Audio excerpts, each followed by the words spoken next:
I bambini e le famiglie arrivate dall'Ucraina per trovare sicurezza, la scuola, la salute pediatrica, l'ospitalità. Ruskij Mir, mondo russo, il concetto chiave dell'ideologia neo-imperiale e nazionalista di Vladimir Putin. La centrale a carbone di Tuzla, in Bosnia, causa malattie ma non sarà chiusa per via della crisi energetica. Domenica prossima gli ungheresi voteranno per rinnovare il Parlamento e decidere sui diritti delle persone LGBT. Un documentario racconta come in Croazia una fabbrica è stata riscattata dagli operai trasformatisi in azionisti.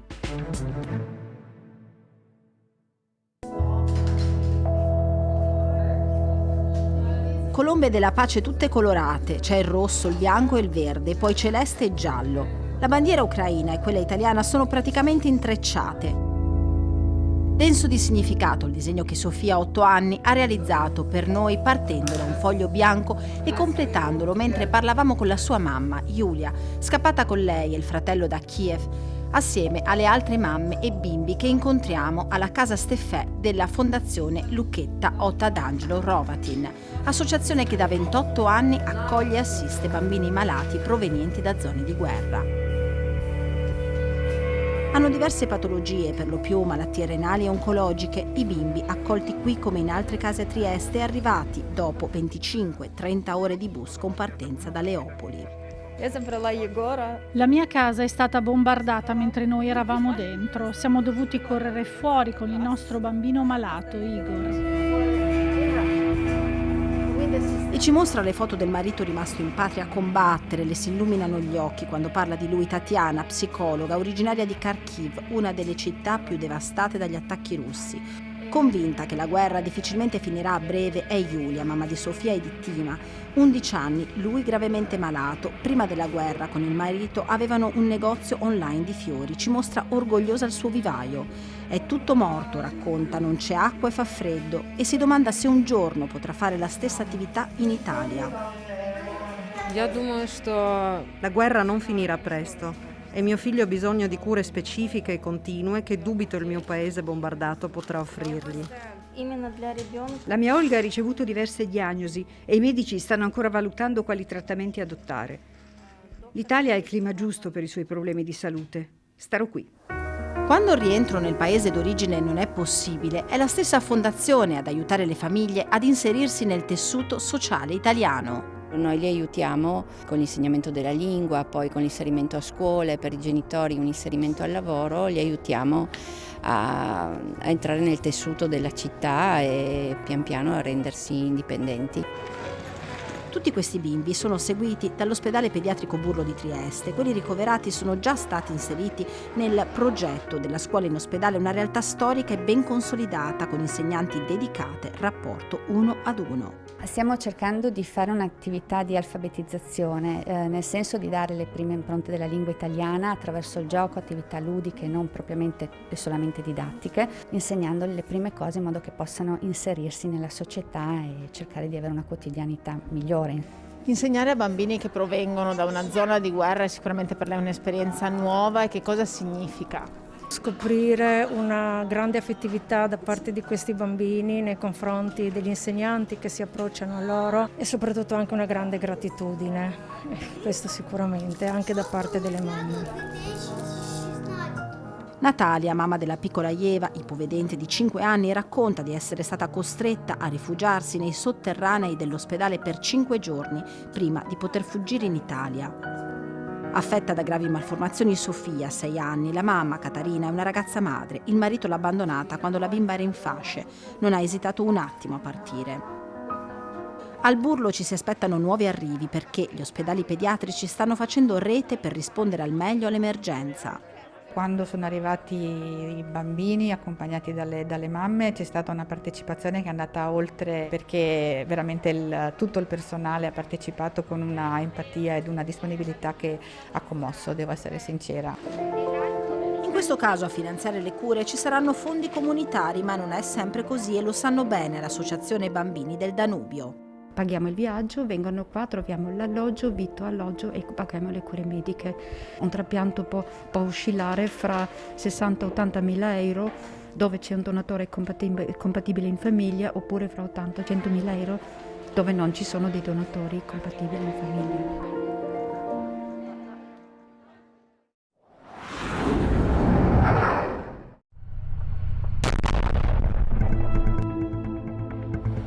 I carri armati di Putin, malgrado le perdite subite, stanno avanzando su tutti i fronti dell'Ucraina. I comandi russi hanno inasprito l'offensiva. La distinzione tra bersagli civili e militari non esiste più.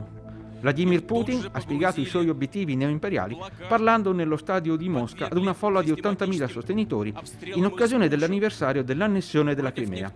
Centrale nel discorso di Putin è stato il concetto di mondo russo, Ruskij Mir. Nicolò Pianciola, storico della Russia e dell'Asia centrale, spiega cos'è per Vladimir Putin il mondo russo.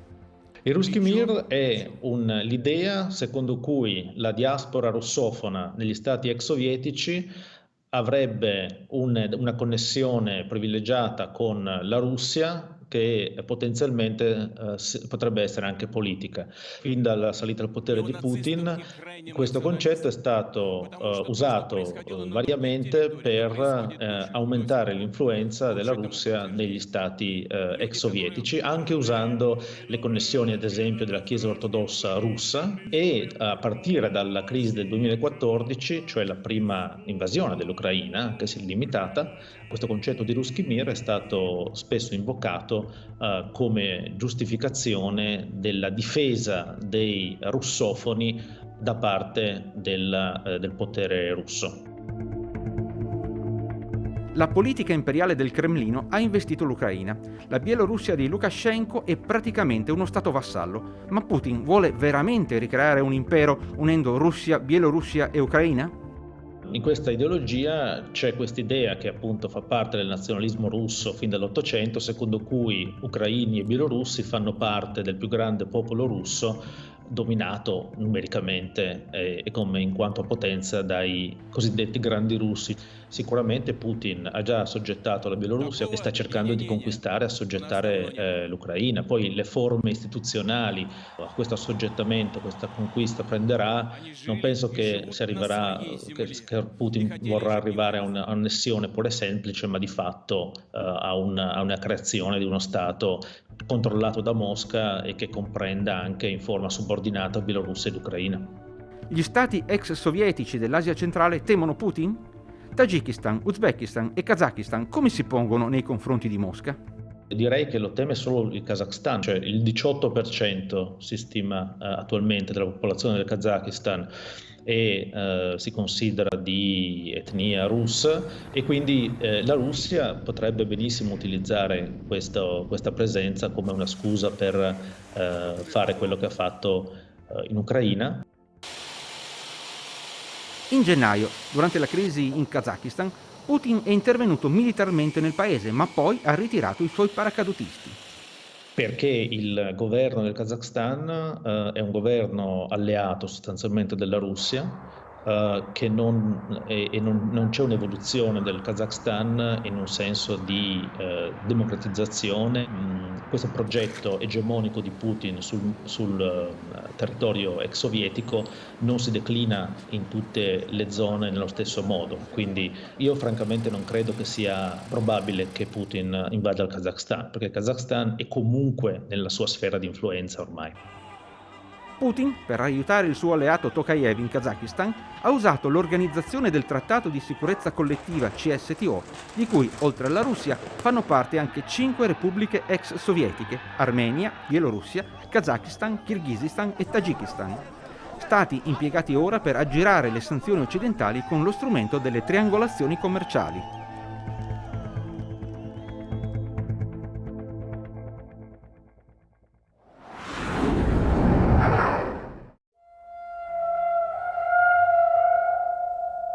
Bukini è un villaggio alla periferia di Tuzla, Bosnia nord-occidentale. 10 anni fa i residenti erano 5.500, oggi sono meno di 1.000. Gli altri sono scappati o sono morti di cancro. La responsabilità del drammatico crollo della popolazione, secondo chi è rimasto, è della gigantesca centrale termoelettrica alimentata a carbone della Elektroprivreda, il colosso statale dell'energia, e dei depositi di scorie che sorgono vicino alla centrale. Ogni giorno seppelliamo qualcuno. Non è mai morta così tanta gente come in questo periodo. Il cancro si è diffuso come un virus. Viviamo come nel triangolo delle Bermude, tra due depositi di scorie e di fronte alla termocentrale. È l'inferno. Qui la gente sta scomparendo. Quelli che se ne sono andati a vivere da un'altra parte sono meno del 10% della popolazione. Gli altri sono tutti morti.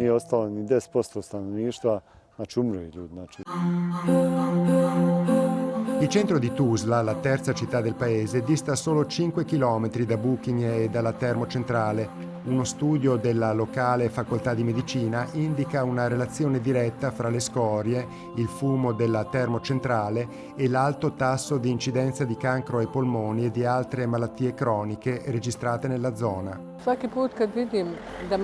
Ogni volta che vedo una mamma per strada con un passeggino mi preoccupo. Qui le mascherine andrebbero usate non solo per il coronavirus. Servono maschere con filtri contro l'inquinamento. A Buchyně la situazione è anche peggiore. L'impianto e i depositi di scorie e cenere sono responsabili del 70% delle morti e delle malattie croniche registrate in quella zona.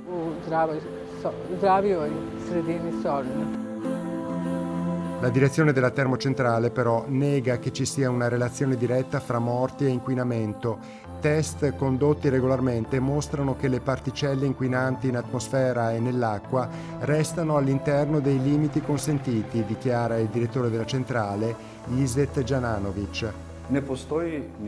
Tutti gli impianti alimentati a carbone hanno un impatto sull'ambiente, più o meno grande. Noi siamo obbligati a seguire le misure previste dalla legge per mantenere quell'impatto all'interno dei limiti consentiti. Queste unità produttive sono come quelle costruite nei paesi dell'Unione Europea. Onima koje su izgrađene u zemlji Europske unije. Thank you for also remarks. Let's welcome him. Nel 2014 Elektroprivreda ha concluso un accordo con 2 imprese cinesi per ingrandire la centrale termoelettrica costruendo una nuova unità, la Tuzla 7, sempre a carbone. Nel 2020 sono stati avviati i lavori preliminari, ma ora il progetto è fermo. Il Piano Nazionale per il Clima della Bosnia-Erzegovina prevede infatti di rinunciare definitivamente al carbone entro il 2050, ma la guerra in Ucraina sta modificando l'agenda della transizione energetica anche in Bosnia e l'ipotesi di una prossima chiusura della termoelettrana Tuzla non è più sul tavolo. Le proteste dei residenti e degli ambientalisti intanto continuano.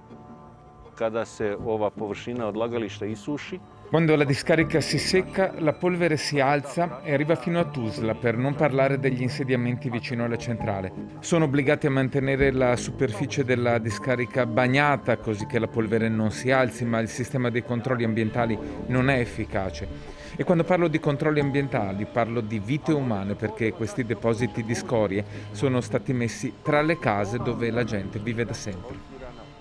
Između naselja gdje ljudi žive ovdje već stoljeća.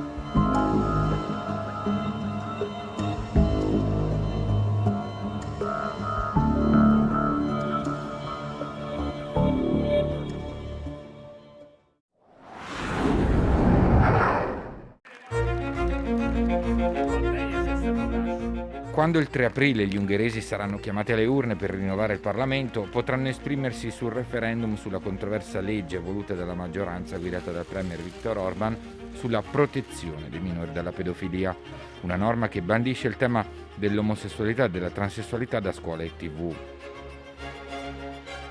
In questo negozio vendiamo anche libri dal contenuto fuori dalla norma. Si legge su un avviso presso i punti vendita della catena Lira. La stessa espressione è stata utilizzata per giustificare la sanzione ricevuta l'estate scorsa, prima ancora che quella legge entrasse in vigore. Quasi 800 euro di multa per pratica commerciale scorretta per aver messo in vendita ed esposto 2 libri per bambini che toccano più o meno direttamente il tema delle famiglie arcobaleno. Abbiamo dovuto pagare la multa, ma abbiamo fatto ricorso. Siamo una catena grande, lo abbiamo fatto anche per i negozi più piccoli che non hanno le risorse per adire alle vie legali. Il direttore creativo della casa editrice si è trovato così di fatto nel mezzo di una questione politica. Questa cosa assolutamente non ci piace. Non volevamo entrare nel gioco della politica, noi vogliamo solo pubblicare e vendere libri. Qui, in questo negozio, se ne trovano di ogni genere. Se un genitore vuole educare un proprio figlio con questo libro, è libero di farlo. Se gradisce una visione più conservatrice del mondo, può trovare anche quel tipo di libri. Così deve essere.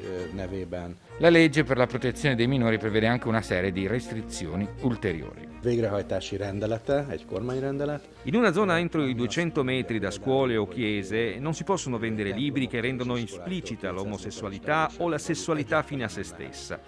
La maggior parte delle librerie dovrebbe chiudere. Il tema LGBT è stato negli ultimi tempi uno dei più discussi e il partito di governo, Fidesz, ne è fatto uno dei temi più salienti in aggiunta alla difesa dei confini dall'immigrazione irregolare. Lo scontro ha spinto molti appartenenti al mondo LGBT alla militanza, come l'editore di uno dei 2 libri per i quali è stata inflitta la multa, che di tutto questo gran parlare ha di fatto beneficiato. Pensavamo che solo poche persone si sarebbero interessate al libro, che quasi nessuno l'avrebbe comprato. Non avevamo i soldi per la promozione, avevamo stampato appena 1500 copie. Prima ancora della multa l'opera era diventata famosa perché era stata strappata davanti alle telecamere da Dora Duro, la leader del partito di opposizione di estrema destra, La Nostra Patria. È stato spaventoso vedere una cosa simile, come nei momenti peggiori della storia, come nel nazismo o nel comunismo, quando i libri venivano bruciati. Dopo questo episodio la prima edizione è andata venduta in una settimana e non riuscivamo a stampare abbastanza velocemente. Sono state vendute oltre 30.000 copie e diritti assegnati a editori di 8 lingue diverse.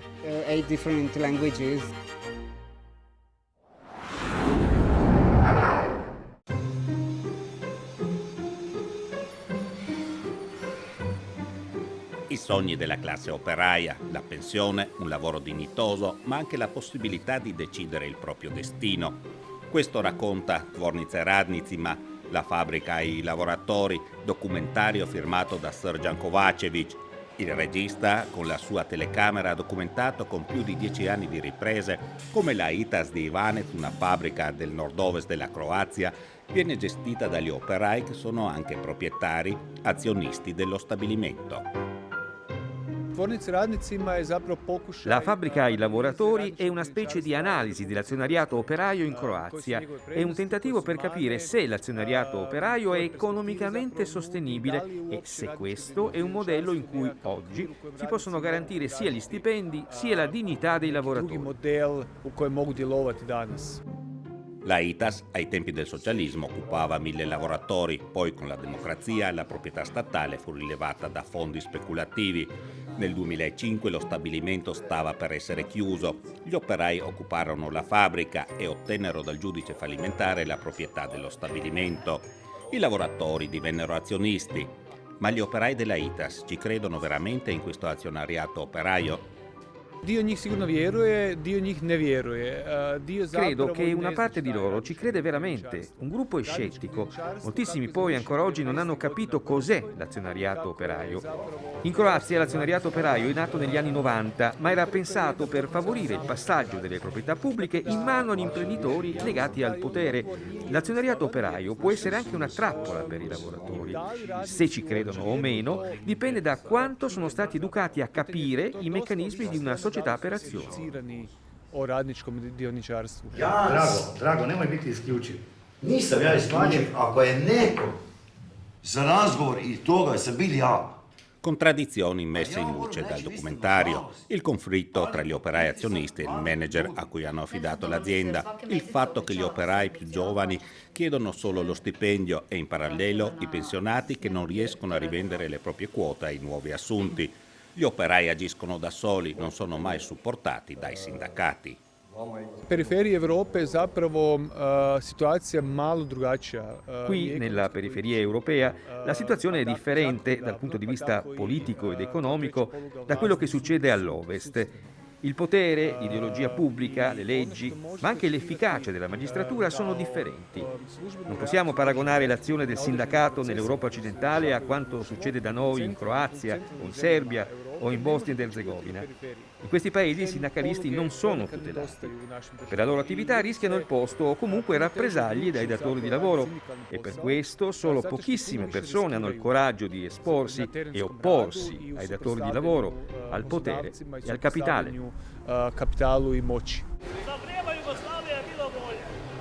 La ITAS continua ad essere autogestita dagli operai, l'azienda paga i contributi sanitari e pensionistici, i salari arrivano più o meno regolarmente anche se non sono ricchi. L'azienda però non riesce a creare un capitale da reinvestire nella modernizzazione della produzione. Ja vam čestitam dan želje. Srđan Kovačević ha ricevuto il premio per il miglior documentario al Trieste Film Festival.